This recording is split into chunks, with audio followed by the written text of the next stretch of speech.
आज हमारे शो में हम फोकस कर रहे हैं ICICI prudential balance advantage fund पर, जिसके फंड मैनेजर रजत चांडक हमारे साथ मौजूद हैं। बहुत बहुत शुक्रिया रजत जी, समय निकालकर फायदेमंद फंड्स में आज शामिल होने के लिए। आपसे मैं सवाल लूं उससे पहले मैं चाहती हूं कि दर्शकों को जरा रूबरू करा दूं आपसे। आपने इस फंड की जो जिम्मेदारियां हैं वो भले ही 2015 से ले रखी हो, लेकिन जो हमारे पास जानकारी प्राप्त है आईसीआईसीआई प्रू एएमसी के साथ आप 2008 से हैं, और जितनी भी इस एएमसी में स्कीम्स हैं उनमें से काफी सारी स्कीम्स आपके बेड़े में हैं, जिसमें से एक है ICICI Pru balance advantage fund. इसको one of the leading fund managers के तौर पर आप लीड भी करते हैं। बहुत बहुत शुक्रिया एक बार फिर से जुड़ने के लिए हमारे साथ। इस कैटेगरी के बारे में अगर मैं रजत जी आपसे बात करना चाहूं तो आईसीआईसीआई प्रू एएमसी इस कैटेगरी में पायनियर है, क्योंकि हमने देखा है कि सेबी ने तो फंड मैनेजमेंट नॉर्म्स जो हैं वो अभी ही कुछ समय पहले ही रिलीज किए हैं, लेकिन बैलेंस या हाइब्रिड या डायनेमिक कैटेगरी जो रिक्वायरमेंट है, मेरे ख्याल से इसकी जरूरत आपने काफी अरसे पहले, क्योंकि 2006 में इस फंड की शुरुआत हुई है, तब से इसको आपने लॉन्च किया हुआ है। इक्विटी और डेट के मिश्रण का जो आपने यहां पर पोर्टफोलियो बनाया है, जो आपने एक्सपोजर दिया है अपने पोर्टफोलियो में, अपने फंड में, इसकी जरूरत आपको कब महसूस हुई, क्यों महसूस हुई? जी बहुत बहुत नमस्कार। यदि हम शेयर बाजार को देखें तो इसमें एक चीज आपको हमेशा दिखाई देगी, और वो है अस्थिरता, यानी कि वॉलेटिलिटी। अगर हम सिर्फ पिछले 10 से 12 वर्षों में ही अगर नजर डालें तो 2008-9 में अमेरिकी हाउसिंग बबल का क्राइसिस आया। 2011 से 12 में यूरोपीय देशों में अस्थिरता आई थी। 2013 में हमारे खुद के घरेलू भारत के जीडीपी में रेट दर में थोड़ी सी कमी आई थी। 2015 में चीन का जीडीपी रेट धीमा पड़ा था।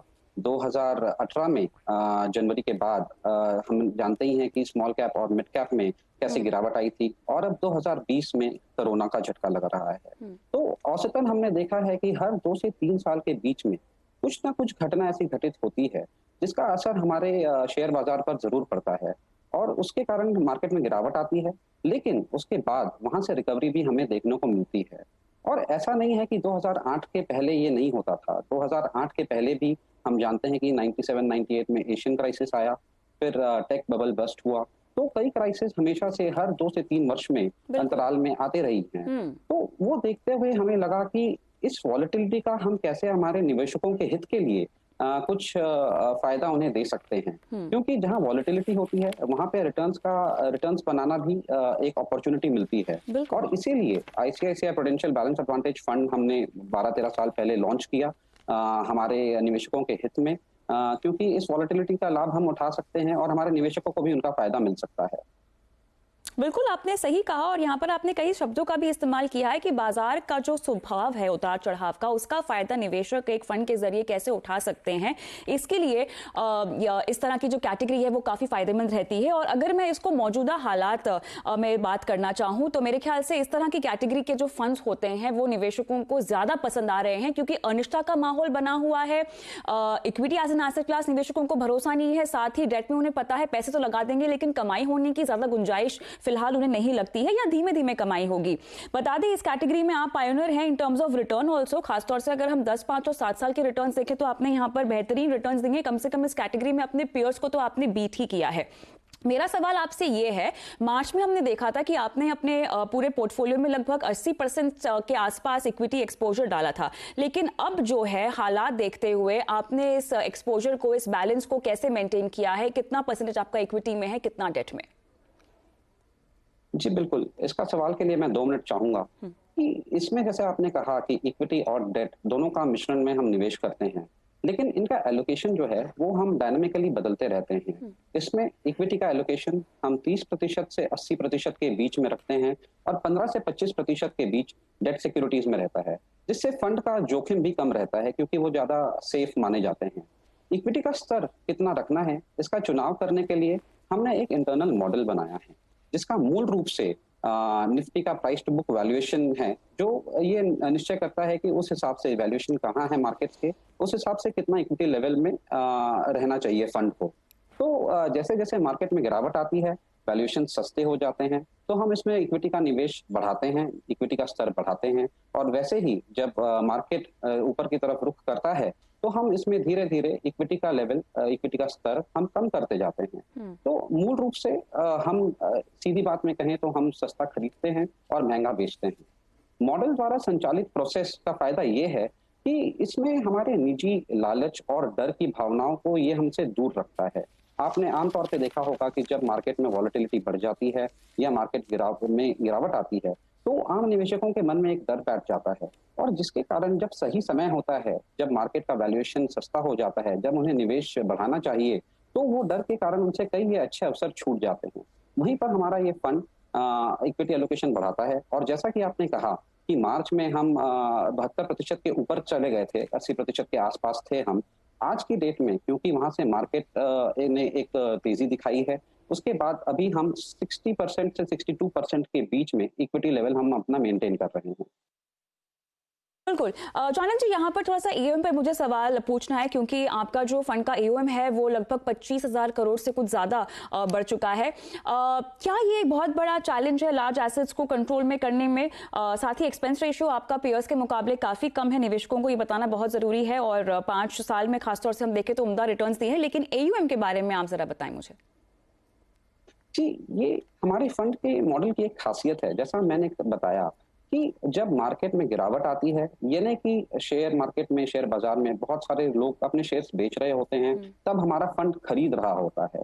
तो इसमें हमें लिक्विडिटी की कोई प्रॉब्लम नहीं होती। मार्केट जो शेयर, जो हमारा साइज है फंड का, जो आपने कहा कि 25,000 करोड़ के ऊपर का है, तो हमें उतनी ज्यादा दिक्कत नहीं आती है।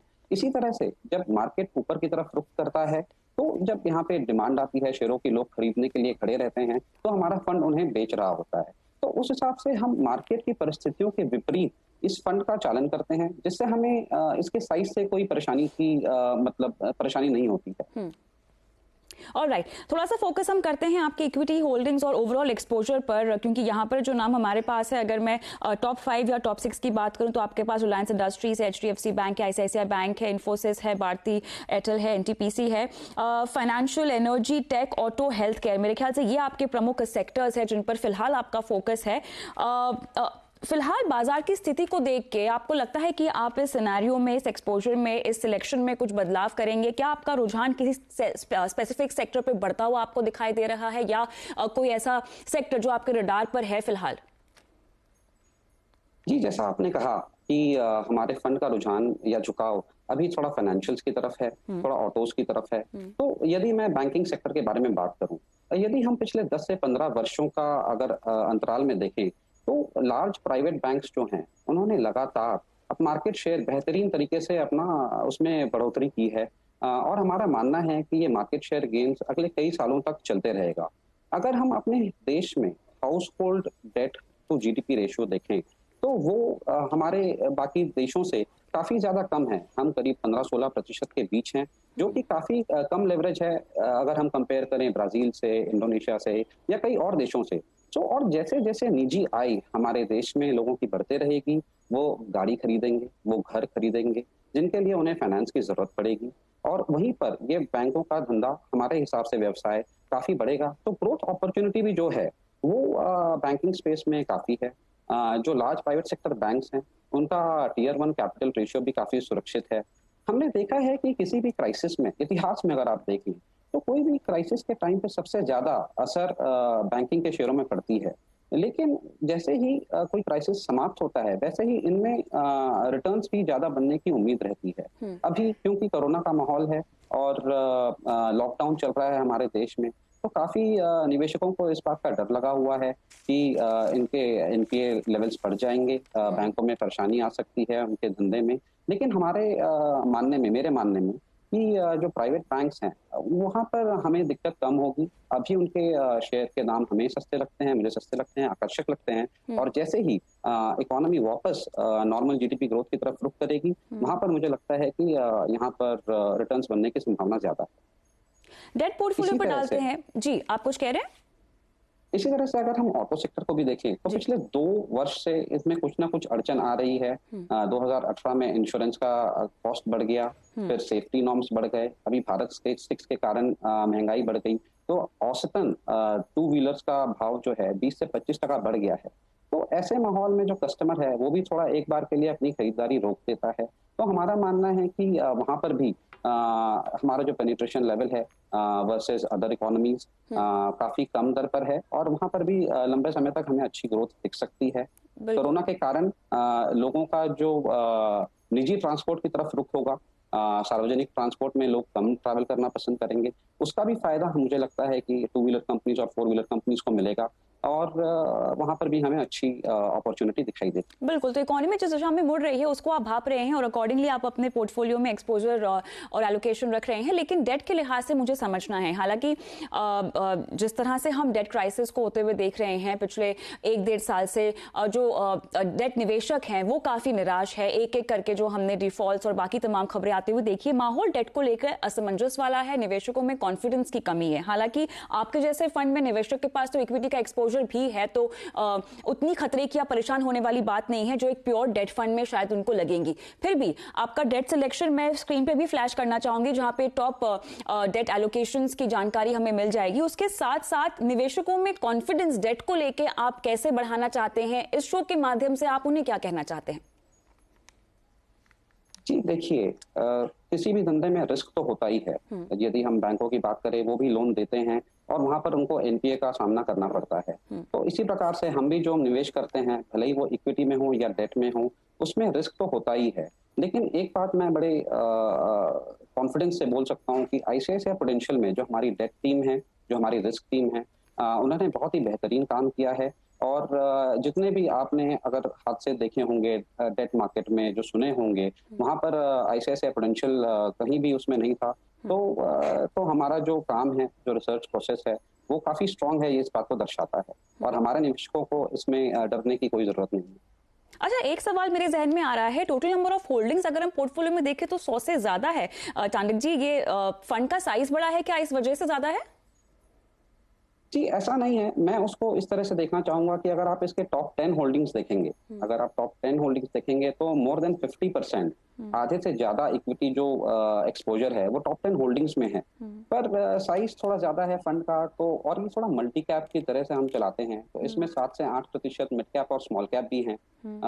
तो जैसा जैसा हमको अपॉर्चुनिटी मिलती है मार्केट में, हम धीरे धीरे शेयर वो एक्यूमुलेट करते हैं। तो क्योंकि फंड का साइज थोड़ा बड़ा है, तो इसमें at any point of time number of shares हमेशा थोड़े ज्यादा दिखते हैं। चाणक जी, यहाँ पर एसेट टर्नओवर रेशियो का ट्रेंड किस तरह से रहा है? क्या आप इसको लो रखने की कोशिश करते हैं? जी देखिए, जैसा कि मैंने कहा कि हमारा फंड में इक्विटी एक्सपोजर 30 से 80% के बीच हम मैनेज करते हैं, और ये मैं एक बात बताना चाहता हूँ आपके दर्शकों को कि ये हम डेली मैनेज करते हैं। मतलब रोज हम इसमें या तो इक्विटी का एलोकेशन थोड़ा बढ़ाते हैं, थोड़ा कम करते हैं, जिसकी वजह से पोर्टफोलियो का टर्नओवर रेट तो थोड़ा हाई रहेगा।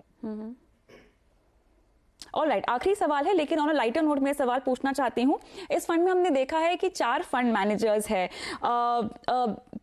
इतने सारे लोग एक फंड में, इतने सारे टैलेंटेड प्रोफेशनल और महारथी जन एक फंड में यहाँ पर लगे हुए हैं, इसके पीछे मकसद और उद्देश्य क्या है? क्या ये फंड इतना बड़ा है इसीलिए आपने 4 फंड मैनेजर्स रखे हैं? जी, उसके 2 कारण हैं मूलतः। एक तो अगर आप देखेंगे कि फंड का साइज जैसा आपने कहा वो तो है ही। दूसरी बात है कि इसमें इक्विटी और डेट दोनों हैं। तो इसमें मेरे कलीग जो डेट टीम से हैं, वो भी इसमें फंड मैनेजर हैं जो डेट पोर्शन को मैनेज करते हैं, और हम इक्विटी में हम 2 लोग हैं जो मिलके इसका, क्योंकि इक्विटी एलोकेशन जनरली डेट से थोड़ा ज्यादा रहता है, तो इतने बड़े फंड के लिए तो हमने सोचा कि 2 फंड मैनेजर्स की आवश्यकता थी। ऑलराइट, चाणक जी, बहुत बहुत शुक्रिया समय निकालकर आज हमसे बात करने के लिए। आपके जरिए निवेशकों के कई सारे सवाल जो खासतौर से इस कैटेगरी को लेकर होते हैं वो यहाँ पर सुलझ गए होंगे, और सभी दर्शकों को हम बता दें कि इस तरह की कैटेगरी में निवेश करना हो तो कम से कम 5 साल का समय तो आपको देना ही चाहिए। और जिस तरह का माहौल बना हुआ है, अगर आप प्योर इक्विटी या प्योर डेट फंड में नहीं जाना चाहते हैं तो आईसीआईसीआई बैलेंस एडवांटेज की जो कैटेगरी है आपको रिटर्न भी देगी और आपका रिस्क भी कम करेगी, मिटिगेट करेगी। बहुत बहुत शुक्रिया